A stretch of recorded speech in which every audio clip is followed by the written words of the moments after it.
Papá Noel duerme en casa, de Samantha Schweblin.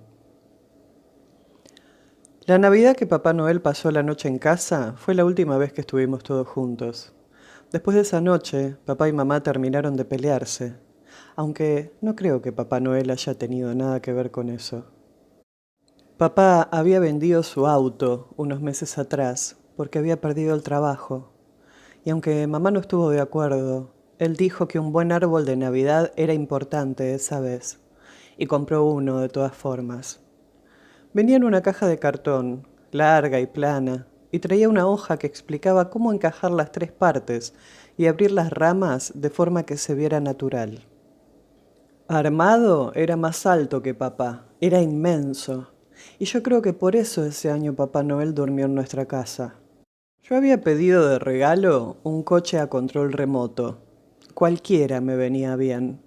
No quería uno en particular, pero todos los chicos tenían uno en esa época, y cuando jugábamos en el patio, los autos a control remoto se dedicaban a estrellarse contra los autos comunes, como el mío. Así que había escrito mi carta y papá me había llevado hasta el correo para enviarla. Y le dijo al tipo de la ventanilla, se la enviamos a Papá Noel, y le pasó el sobre. El tipo de la ventanilla ni saludó, porque había mucha gente, y se ve que ya estaba cansado de tanto trabajo. La época navideña debe ser la peor para ellos. Tomó la carta, la miró y dijo, falta el código postal. Pero es para Papá Noel, dijo papá, y le sonrió, y le guiñó un ojo. Y se ve que para hacerse amigo, y el tipo dijo, sin código postal no sale. Usted sabe que la dirección de Papá Noel no tiene código postal, dijo papá. Sin código postal no sale, dijo el tipo, y llamó al siguiente. Y entonces papá trepó el mostrador, agarró al tipo del cuello de la camisa, y la carta salió. Por eso yo estaba preocupado ese día, porque no sabía si la carta le había llegado o no a Papá Noel. Además no podíamos contar con mamá desde hacía casi 2 meses, y eso también me preocupaba, porque la que siempre estaba en todo era mamá. Y las cosas salían bien entonces, hasta que dejó de preocuparse, así nomás, de un día para el otro. La vieron algunos médicos, papá siempre la acompañaba, y yo me quedaba en la casa de Marcela, que es nuestra vecina.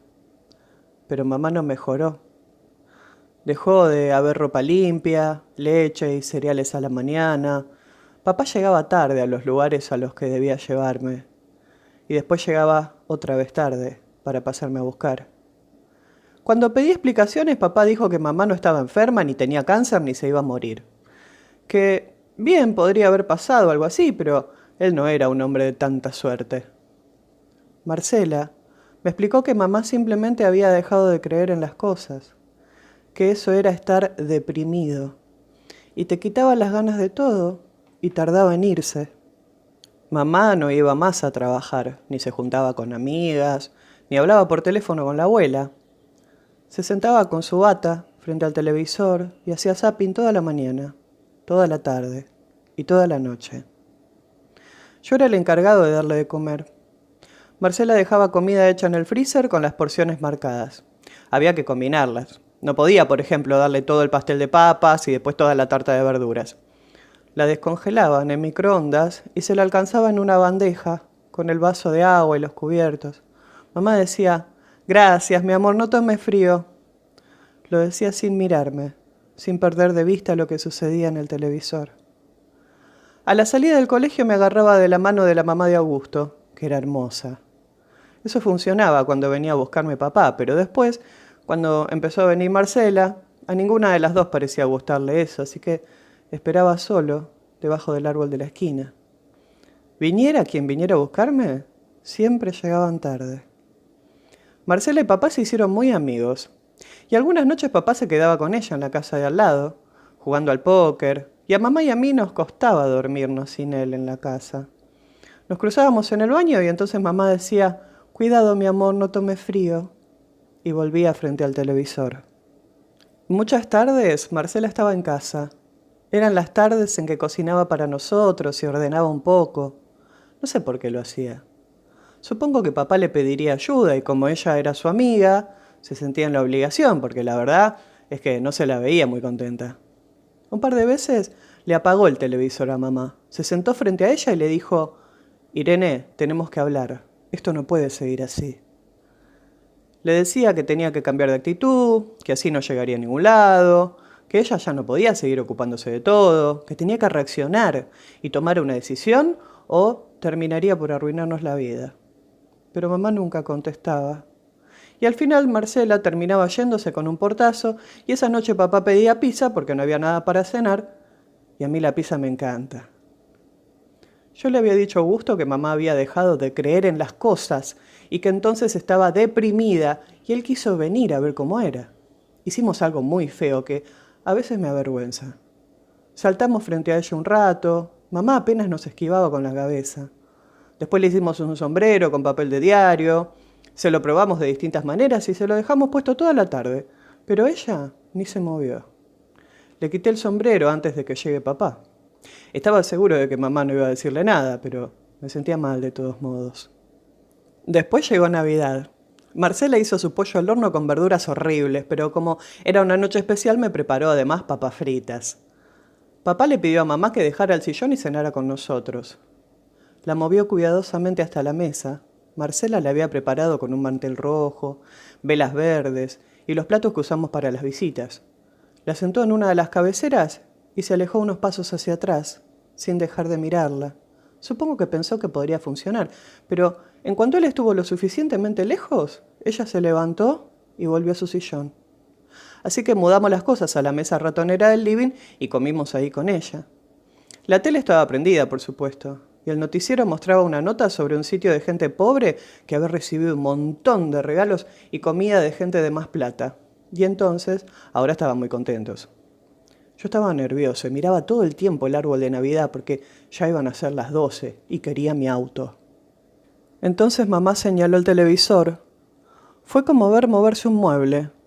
Papá y Marcela se miraron. En la tele, Papá Noel estaba sentado en el living de una casa, con una mano abrazada a un chico sentado sobre sus piernas y con la otra una mujer parecida a la mamá de Augusto. Y entonces la mujer se inclinaba y besaba a Papá Noel y Papá Noel te miraba y decía: y cuando vuelvo del trabajo solo quiero estar con mi familia. Y un logo de café aparecía en la pantalla. Mamá se puso a llorar. Marcela me tomó de la mano y me dijo que subiera al cuarto, pero yo me negué. Volvió a decírmelo, esta vez con un tono impaciente, con el que habla mamá, pero nada iba a alejarme esa noche del árbol. Papá quiso apagar el televisor, pero mamá empezó a luchar con él como una nena. Sonó el timbre y yo dije: ¡es Papá Noel! Y Marcela me dio una cachetada y entonces papá empezó a pelear con Marcela y mamá encendió otra vez el televisor, pero Papá Noel ya no estaba en ningún canal. El timbre volvió a sonar y papá dijo: ¿quién mierda es? Pensé que ojalá que no fuese el del correo, porque volverían a pelear, porque papá ya estaba de mal humor. El timbre sonó otra vez muchas veces seguidas, y entonces papá se cansó, fue hasta la puerta, y cuando la abrió, vio que era Papá Noel. No era tan gordo como en televisión, y se lo veía cansado. No podía mantenerse de pie, y se apoyaba un momento de un lado de la puerta, otro momento del otro. ¿Qué quiere?, dijo papá. Soy Papá Noel, dijo Papá Noel. Y yo soy Blancanieves, dijo papá y le cerró la puerta. Entonces mamá se levantó, corrió hasta la puerta, la abrió, y Papá Noel todavía estaba ahí, tratando de sostenerse, y lo abrazó. A papá le agarró un ataque. «¿Este es el tipo, Irene?», le gritó a mamá, y empezó a decir malas palabras y a tratar de separarlos. Y mamá le dijo a Papá Noel: «Bruno, no puedo vivir sin vos, me estoy muriendo». Papá logró separarlos y le dio a Papá Noel una trompada y Papá Noel cayó para atrás y quedó seco sobre la entrada. Mamá empezó a gritar como loca. Yo estaba triste por lo que le estaba pasando a Papá Noel y porque todo esto atrasaba lo del auto, aunque por otro lado me alegraba ver a mamá otra vez en movimiento. Papá le dijo a mamá que iba a matarlos a los dos y mamá le dijo que si él era tan feliz con su amiga, ¿por qué ella no podía ser amiga de Papá Noel? Cosa que a mí me pareció lógica. Marcela se acercó a ayudar a Papá Noel, que empezaba a moverse en el piso, y le dio una mano para levantarse. Y entonces papá otra vez empezó a decirle de todo y mamá a gritar. Marcela decía, cálmense, entremos, por favor, pero nadie la escuchaba. Papá Noel se llevó la mano a la nuca y vio que le sangraba. Escupió a papá y papá le dijo, maricón de mierda. Y mamá le dijo a papá, maricón serás vos, hijo de puta, y también lo escupió. Le dio a Papá Noel la mano, lo hizo entrar a la casa, se lo llevó a su cuarto y se encerró. Papá se quedó como congelado y en cuanto reaccionó, se dio cuenta que yo todavía seguía ahí y me mandó furioso a la cama. Sabía que no estaba en condiciones de discutir y me fui al cuarto sin Navidad y sin regalo. Esperé acostado a que todo quedara en silencio, mirando nadar en las paredes el reflejo de los peces de plástico de mi velador. No tendría mi auto a control remoto, eso era clarísimo.